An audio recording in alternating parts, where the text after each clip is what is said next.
Hey everybody, it's Robert with the Secret Wine Society, where it's our job to bring you everything strange, wonderful, and amazing from the world of wine. So yeah, nice introduction. And as you can see, I've got two bottles here, so we're going to do something a little bit different.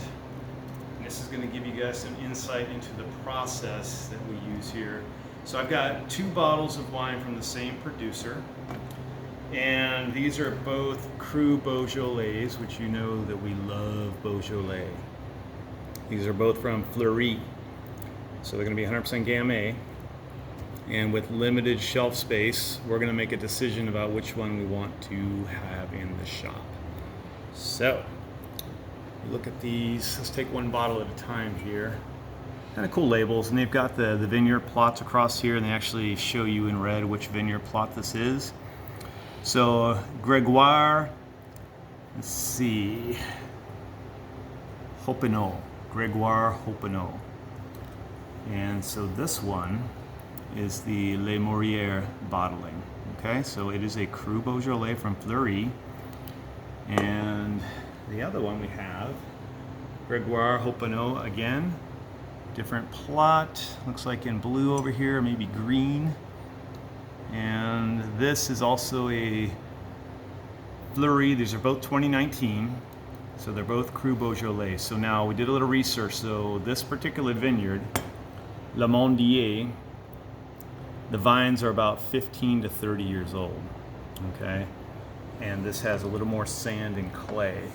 Whereas this bottle, this one has a little more granite, a lot less clay. So more granite and very poor soils. And this particular vineyard is very close to Moulin et Vin, which is one of my favorite crus. Also, these vines are older, at about 35 to 90 years old. So, they're the same price, but let's see which one will win out. I'm gonna put them over here, try not to get them confused. The color is very similar. Let's go. And I would say the color is very vivid. That's beautiful, actually. Very clean looking, very nice looking in the glass. You can tell that it's a pretty,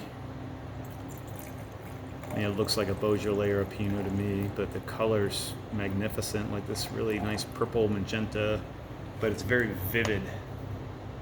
Kind of pops, almost a lurid color. So, I'm gonna smell them in succession here before we drink.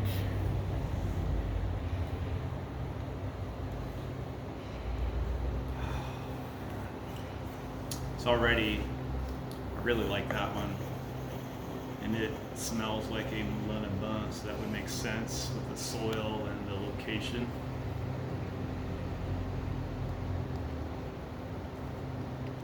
That's very good too. So I can tell you right now that the nose on both of these is fantastic.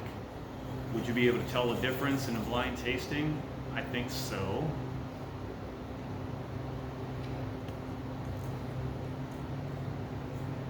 This has got more of that licorice-like almond pit thing going on. It's a little more penetrating, I guess. This is maybe a little more serious wine. This is no slouch over here.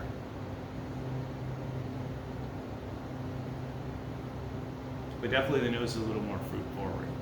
So this one, you're getting more of the bitter element, I guess. This is just a more serious wine on some level. This is a little more fruit forward on the nose. But that being said, they're both beautifully made. I would have no problem, at least so far, selling either one of these. The nose is amazing. The color's amazing. They're beautiful wines. But let's find out how they taste. Let's start here. Now these are younger vines. I mean, the color's, I'd say, pretty darn close. It might be a touch lighter, actually. I think it is. Actually, but you have to look really, really close. They're almost identical, but I think I can see a little more through this one. Now the treatment, I looked it up on the website and there wasn't a whole lot of information, but they do age these a little bit, but they're used oak barrels and they're big, big barrels, so you don't get a lot of oak in the wine. What you really wouldn't want in a beaujolais.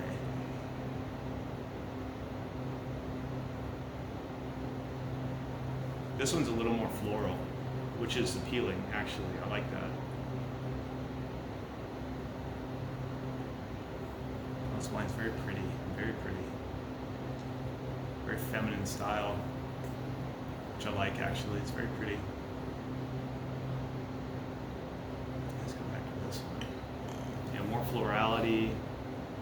Really pretty, pretty, pretty feminine fruit. This one.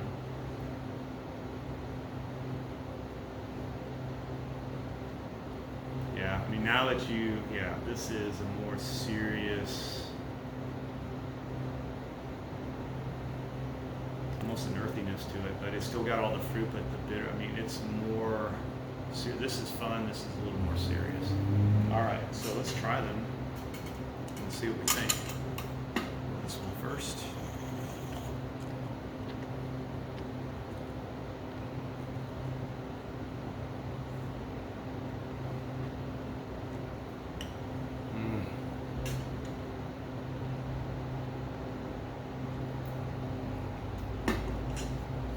It's got some pistachio on the nose right when I was drinking it.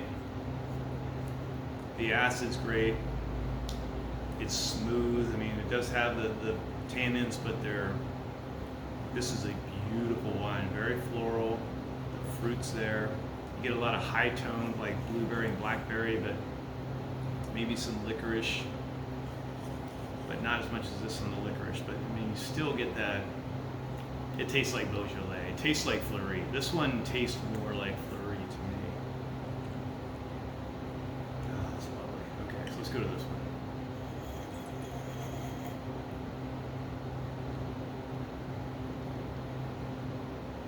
Oh, it's almost a little salty on the nose too.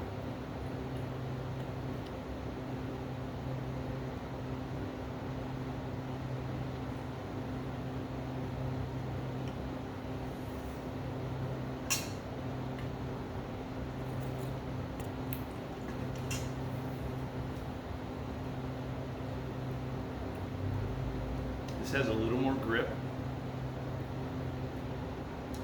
The tannins are maybe finer grained, but it's grippier. You can tell these are older vines. I mean, this one's a little more, it's easier to drink, it's a little more joyful. If I had a table of people that we needed to put a bottle down to please everybody, it'd be this one. For the serious wine drinkers, this one. But in a way too, this is more typical of a Moulin à Vin than a Fleurie. So in some way, these really aren't interchangeable. Let's do one more.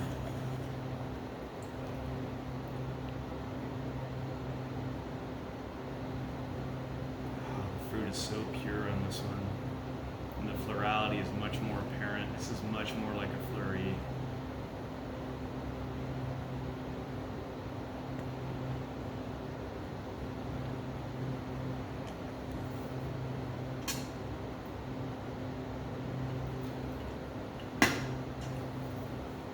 Really good.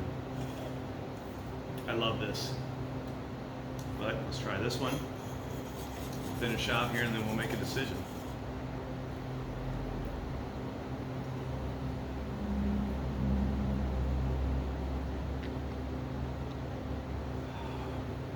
So now this one needs some charcuterie. This one you can have on its own. And it's delicious. This one almost needs some cured meat, actually. So it really depends.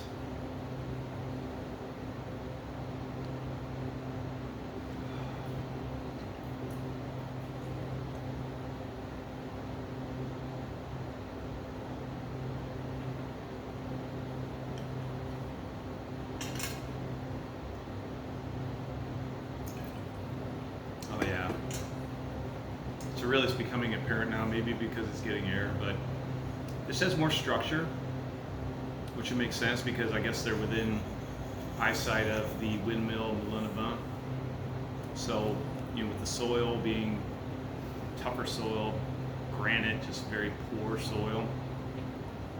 And the vines are older. There's a lot more structure there. It could really use something. I mean, it's more tannic in some way. I mean, the tannins are very fine grained, but it needs some charcuterie to really shine. I mean, it's fine. I can drink it like that. I mean, certainly you can drink it like that. It's delicious. But as far as if somebody's sitting down and they don't want to have food with it, they just want something to throw back, this is much more approachable. It's extremely well made. So these wines are so different that honestly, I'll probably bring them both in. And this would be a nice teaching moment too, because for people that haven't had Moulin à Vin, this is not quite what some of those Moulin à Vins can be, but you see some of these same characteristics shining through. It would be nice to taste them side by side. So honestly, I'll probably get both of these. I'm in love. I'm really in love with these wines. These are great. Same price. I don't know, what can I say? I love them both. So if you guys want to do something like that, I would suggest picking up a bottle of these and seeing if your friends can tell the difference, because I certainly can, doing it side by side. I mean, if you gave them to me on a different day, there's some overlapping characteristics that would muddy it, but honestly, side by side, it's very apparent which one is the older vine and from Moulin à Vin, or the soil similar to Moulin à Vin. So I vote that we get both of them, especially because it's the same price. Now, if the price were different, that'd be another factor, but price being the same, they're both beautiful wines, but they're for different people for different occasions. So that's a little bit about how we do it here. We taste everything. We want to make sure that we're giving you the best that we can offer, the best that we can find, so that your dollars go in the right place. Anyway, if you love what we're doing, go ahead and hit all the appropriate buttons. Hopefully this lockdown will be over soon. We'll see you guys in the shop. We've missed all of you. It wouldn't be possible. We just hit our first year anniversary, and it wouldn't be possible without all of you wine geeks out there. Love you all. See you soon.